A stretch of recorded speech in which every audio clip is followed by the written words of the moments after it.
कांग्रेसी कायद मोहम्मद मतीन की ज़ेरे क़यादत एक वफ़द ने तेलंगाना स्टेट वक्फ बोर्ड के सदरनशीन मोहम्मद सलीम से मुलाकात करते हुए कलवा कुर्ती की औक़ाफ़ी अराज़ियात के तहफ़्फ़ुज़ से मुतालिक एक याददाश्त हवाले की और तफसीलात से वाकिफ़ करवाया। बाद-अज़ां मीडिया से बात करते हुए उन्होंने मज़ीद तफसीलात बताईं।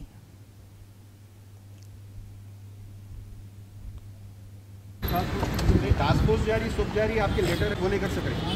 अरे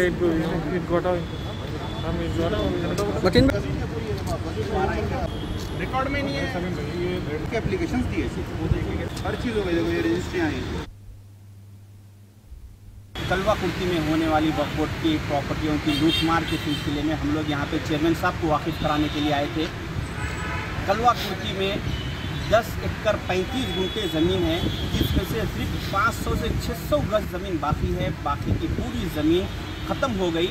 आज से 7 महीने पहले मैं और उस्मान खान यहाँ पर आके चेयरमैन साहब को एप्लीकेशन दे के गए कि यहाँ पर ऐसे काम हो रहे, ज़मीनों की लूटमार हो रही। उसके बावजूद भी हमारे पास प्रूफ एक्नॉलेजमेंट है 6 महीने पहले का। उसके बाद भी आज से 1.5 महीना पहले वो पूरी ज़मीन पर रजिस्ट्री हो गई। वो रजिस्ट्री के हम लोग रजिस्ट्री ऑफिस से कॉपीज निकाल के लेके आए। मतलब कोई हवा में बात नहीं कर रहे हैं, पूरा प्रूफ के साथ बात हो रही है। यहाँ पे हमारे पास हर चीज़ का प्रूफ है। तो ये इसके बावजूद भी कोई यहाँ पे किसी के कान पे जू नहीं तोड़ रही। कम्प्लीटली